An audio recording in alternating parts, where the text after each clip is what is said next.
Halo rekan-rekan semua, selamat berjumpa di info aplikasi scheduling bersama NZWay. Baik rekan-rekan semua, secara singkat akan kami jelaskan tentang aplikasi ini. Aplikasi scheduling ini cocok untuk pembuatan jadwal produksi di pabrik. Bentuknya sederhana dan sangat mudah dijalankan. Dipastikan siapapun bisa melakukannya. Untuk menjalankan aplikasi ini tidak perlu install apapun, yang penting di komputer Anda ada Excel-nya. Tampilan MPS menarik dan updating MPS-nya dinamis. Maju mundurnya mengikuti hasil produksi. Oke, kita mulai saja dengan penjelasan singkatnya. Pertama, tentu kita login dulu untuk masuk ke menu utama dan sekaligus membuka menu-menu yang lain. Oke, ini adalah menu utama dari scheduling. Ini ada 6 tombol atau 6 menu utama di dalam scheduling ini. Pertama, database. Kedua adalah kapasitas. 3 data order, 4 MPS, 5 petunjuk, dan yang keenam adalah hapus dokumen. Oke, coba saya jelaskan satu persatu secara singkat saja. Pertama, database. Nah, dalam database ini kita ada 5 sub menu, yaitu buat nama produk, buat nomor mesin, kemudian ini mendrop produk dan mesin. Artinya ini mewakili daripada tombol ini dan tombol ini, tombol produk, buatan nama produk, dan nomor mesin. Nah, ini dilakukan entry satu persatu untuk pembuatan nama produk ini. Misalnya inilah finish good atau ini work in process misalnya. Nah, tinggal kita tulis namanya apa, kemudian kode bisa dikosongkan. Ketika dikosongkan, maka kode produk akan mengikuti default daripada aplikasi ini, lalu klik next, selesai. Nah, dalam contoh ini kita sudah masukin ada 6 produk di sini. Ya. Oke, ini secara satu persatu kita masukkan. Kemudian juga sama, untuk buat nomor mesin pun sama. Nama mesinnya apa, nomor mesinnya apa, kemudian next mesin, dan seterusnya. Ini kita sudah ada 6 mesin. Oke.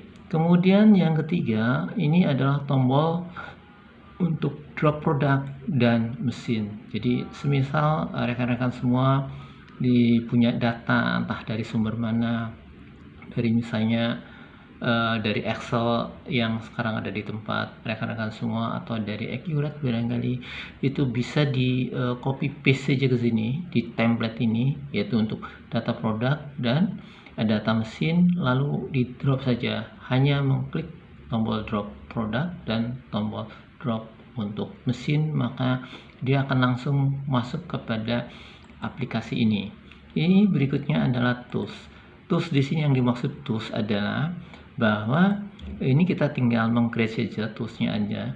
Tools di sini adalah produk tersebut tidak bisa jalan atau tidak bisa diproses kalau tanpa tools ini. Misalnya kalau botol itu harus ada mold atau cetakannya, semisal seperti itu. Lalu jumlahnya berapa, kemudian next, tools, dan seterusnya sampai selesai, lalu refresh. Itu saja sebenarnya kalau untuk tools. Nah, nama produk sama tools ini nanti digabungkan menjadi satu di dalam setting produk dan tools. Tujuannya untuk apa? Tujuannya adalah untuk memastikan bahwa ketika proses perencanaan produksi itu kita akan bisa tahu toolsnya tersedia apa enggak. Jadi kalau sudah kita memplot atau menjadwalkan satu produk, kemudian ternyata toolsnya enggak ada, giliran akan produksi, maka akan batal, artinya tidak jadi produksi karena kita tidak kontrol terhadap tools itu tadi. Nah, balik kepada setting produk dan tools, ini hanya tinggal masukin saja nama produk yang kita memang sudah buat, tinggal kita pilih misalnya ini, kemudian toolsnya kita pilih misalnya mineral water, itu kita akan menggunakan nozzle yang katakanlah yang 1500, tinggal kita next saja. Oke, kira-kira seperti itu. Oke, ini tentang setting produk. Jadi untuk database sudah selesai. kita akan masuk kepada kapasitas. Kapasitas yang dimaksud di sini adalah kita menentukan berapa sih output produk tersebut untuk dia jalan di mesin tertentu per harinya. Kalau setting output ini adalah secara manual entry satu persatu. Kalau untuk drop output kita load sekaligus. Oke, coba kita lihat dulu setting output. Kita dari setting efisiensi mau ditentukan 100% atau berapa, itu terserah rekan-rekan semua. Nama produk tadi kita tinggal pilih saja apa namanya. Kemudian misalnya namanya 600 misalnya, tinggal itu saja. Dia punya cycle time berapa, karena kita punya data spesifik di sini, cycle time-nya berapa, dia punya cavity berapa, nomor mesin tadi kita sudah sudah ada, tinggal pilih misalnya pakai mesin 3 misalnya dan seterusnya. Jadi ini mesin filling 3. Oke, setelah itu nanti refresh saja. Oke, ini adalah setting output dilakukan satu persatu, artinya entry-nya manual. Kalau Anda semua rekan-rekan semua punya data, copy paste saja di sini data dari Anda, sumber lain, entah itu dari sumber mana Anda punya, kemudian dari Excel sebelumnya di tempat Anda, boleh masukin saja ke sini. Yang penting mengikuti template ini. Jangan ada yang dikosongkan. Kalau dikosongkan, saya nggak ada kodenya, kita aja tulis minus atau tulis dash atau tulis titik, nggak masalah. Yang penting tidak dikosongkan. Lalu klik drop. Nanti begitu klik drop, dia akan masuk kepada aplikasi ini sebagai sumber output produk, standar output produk. Oke, kita kembali ke menu kapasitas. Jadi hanya ada dua, mau di entry satu persatu atau sekaligus di drop, begitu. Semuanya gak ada masalah. Oke, berikutnya adalah kalau database sudah, kapasitas sudah, artinya itu secara dia secara sistem aplikasi sudah tersedia, tinggal masalah order. Kita akan masuk ke data order. Data order ini juga ada dua, satu kita mendrop, satu secara entry satu persatu. Misalnya begini, ini ada nomor SO itu adalah sales ordernya berapa. Kalau kosong nggak ada, ya sudah kita kasih tanda strip saja atau minus saja atau dash saja, nggak masalah. Kemudian nama produknya, nanti kan kita tinggal pilih saja nama produknya apa. Misalnya ini mineral water input SO misalnya, jumlahnya berapa orderan tersebut, tinggal dimasukin saja, lalu klik next dan kemudian nanti refresh. Kalau semua sudah dimasukin, di sini akan tombol ada informasi mengenai klik refresh, baru diklik, itu artinya ada data. Kalau tanpa begini kosong berarti tidak ada data. Berikutnya adalah kita balik kepada drop data SO. Ini juga sama, kita mendrop sekaligus untuk outstandingnya dari kode produk sampai dengan quantity. Anda nggak usah khawatir, kalau kode produknya nggak ada, kosongin saja, tulis aja angka minus atau strip atau dash atau titik, boleh. Kemudian nanti data stoknya juga masukin saja. Kalau ternyata quantity-nya nggak ada, ya tulis aja 0 quantity-nya, lalu di drop. Maka ini akan berpindah kepada masuk kepada outstanding order. Nah, outstanding order ini nanti dalam perhitungannya akan dihitung terhadap stok. Jadi nanti di dalam MPS itu yang muncul adalah net requirement-nya saja. Jadi setelah MRP dijalankan, dia akan net requirement yang muncul di dalam MPS dan bukan outstanding SO karena sudah dipotong terhadap data stok. Nah, ini order sudah selesai, kita akan masuk kepada menu MPS. Di dalam MPS ini ada 4 tombol di sini, ada buat MPS, ada update MPS, ada item MPS, ada preview MPS, serta di sini ada tombol refresh. Di atas tombol refresh ini kalau ada data baru, ini akan muncul di sini klik refresh. Jadi ketika ada tombol informasi di sini mengenai klik refresh, silahkan Anda refresh supaya dia bisa menghitung. Jadi fungsi refresh di sini adalah menghitung tadi berapa net requirement yang diperlukan untuk proses pembuatan MPS. Jadi ini dilakukan terlebih dahulu, baru nanti yang lainnya seperti ini. Oke, kita masuk ke buat MPS. Buat MPS ini bentuknya, formatnya seperti ini, ya, seperti ini. Jadi di sini rekan-rekan bisa lihat di sini Ini ada tulisan S untuk menandakan stop dan H untuk kode setengah hari. Yang pertama dilakukan adalah diisi dulu. Ini periodenya selama 14 hari. Di sini kan masih kosong karena memang kolom putih ini yang mulai ini startnya ini kita belum isi. Coba kita isi dengan misalnya tanggal 1 bulan 6. Oke, kita akan hitung. Dia akan muncul 1 sampai dengan 14. 1 sampai dengan 14 Juni. Setelah itu, sederhana sekali, rekan-rekan semua, hanya tinggal milih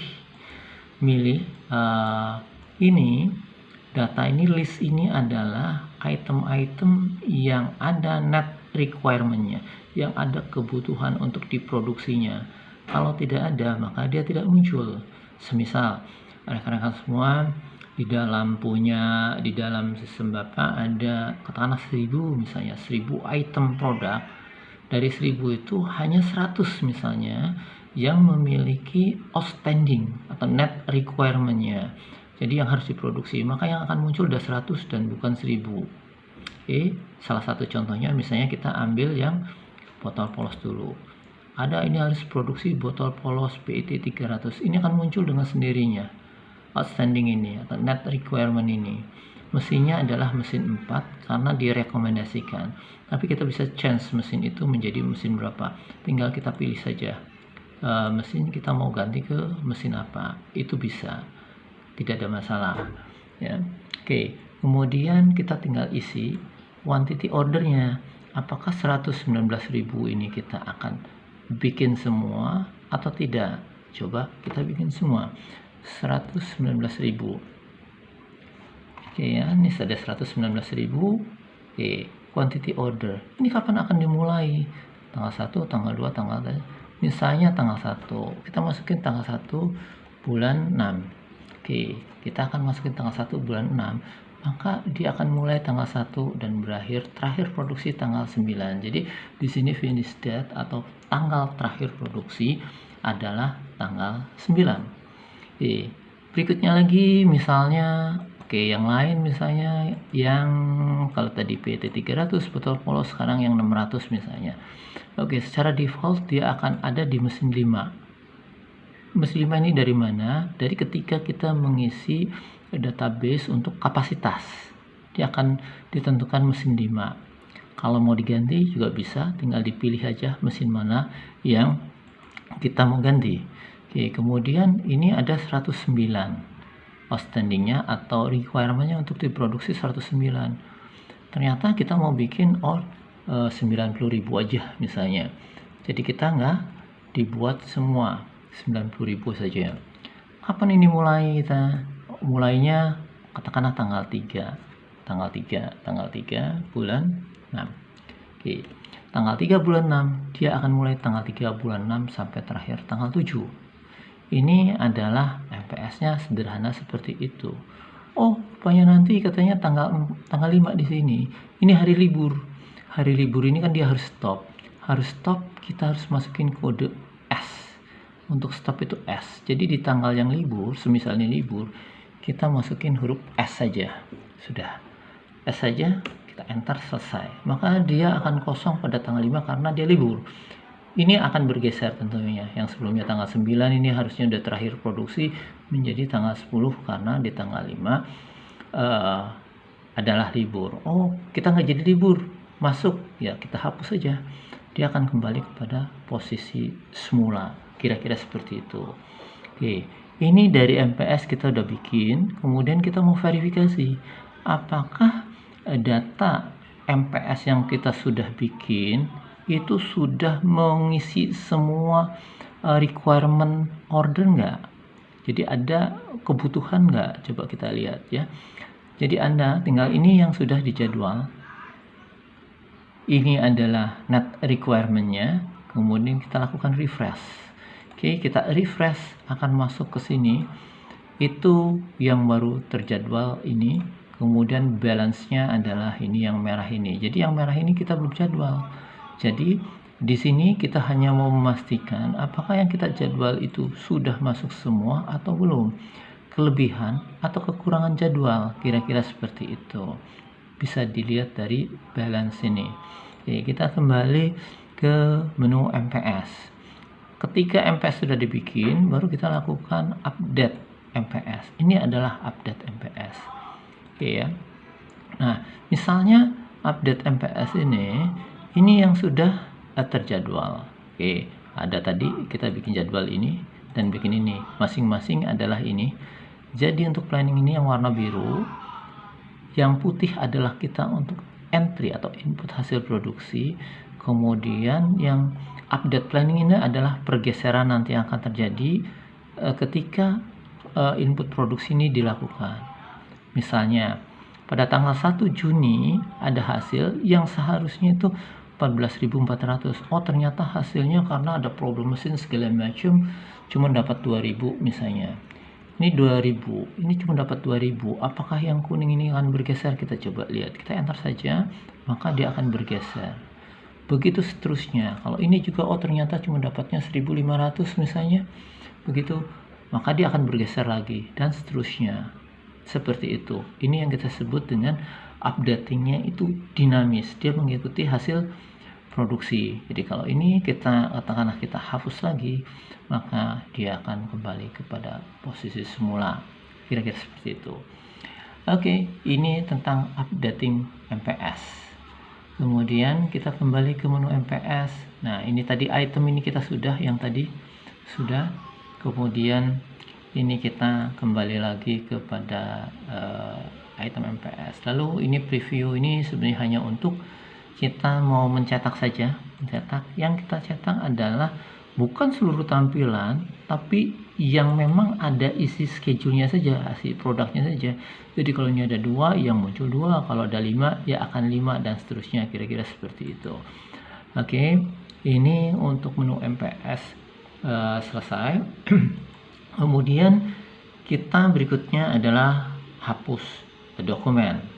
Nah, ketika kita mau hapus dokumen, ini ada 2. Apakah yang kita hapus itu transaksinya saja, data ordernya saja termasuk MPS, atau ini secara keseluruhan termasuk database juga. Jadi kita tinggal pilih. Kalau nanti untuk masa uji coba bisa aja ini dihapus semua, tapi kalau untuk tidak uji coba ini mungkin data transaksinya saja. Tapi jangan lupa, rekan-rekan nggak usah khawatir bahwa ini langsung klik ini langsung hilang. Kita tetap akan memberikan reminder ya, bahwa ini akan benar dihapus, yakin Anda akan menghapus dan seterusnya. Kalau iya, ya tinggal klik yes. Kalau tidak, ya berarti kita batalin penghapusan itu. Kira-kira seperti itu. Oke, kita kembali kepada, kalau ini juga sama. Kalau ini yang hapus seluruhnya. Jadi nanti begitu kalau ini dijalankan, maka database yang kita input tadi, ada data mesin, data produk, kemudian kapasitas ini hilang, termasuk juga transaksinya hilang. Jadi aplikasi ini kosong, melompong, kosong gitu. Jadi ibarat buku itu masih buku baru, buku kosong yang belum ada isinya sama sekali ketika ini dilakukan. Oke, kita kembali ke sini. Nah, untuk membantu supaya ini juga bisa mandiri dilakukan, maka kita buatkan petunjuk. Petunjuk ini adalah cara menggunakan aplikasi ini. Coba kita lihat. Di sini ada 2 tombol, flow process dan petunjuk. Kita lihat untuk flow process seperti apa. Nah, cara kerja daripada aplikasi ini adalah seperti ini. Jadi nanti bisa dipelajari sendiri. Wah, caranya seperti ini. Ini adalah flow prosesnya. Kemudian petunjuknya seperti apa? Petunjuknya seperti ini. Oke, ya kita tinggal scroll aja ke bawah. Ini ada open menu gitu. Habis login masuk ke open menu, masuk ke menu utama atau scheduling tadi, database dan seterusnya. Caranya sama, database, produk mesin, dan dibuat satu kali saja. Caranya gampang, kapasitas dan seterusnya. Ini ada penjelasan semuanya. Jadi nggak usah khawatir, rekan-rekan semua akan sangat mudah. Siapapun bisa. Jadi kalau kita lupa, tinggal balik sini aja, tinggal lihat, oh bagaimana sih caranya, itu kira-kira seperti itu. Oke, kemudian ini adalah proses-proses di mana scheduling ini dilakukan di pabrik. Seperti itu. Oke, buat rekan-rekan yang ingin ada informasi lebih jauh, lebih lanjut, silahkan bisa menghubungi kami di nomor ini. Terima kasih atas perhatian, mudah-mudahan bisa memberikan manfaat buat rekan-rekan semuanya. Terima kasih, salam.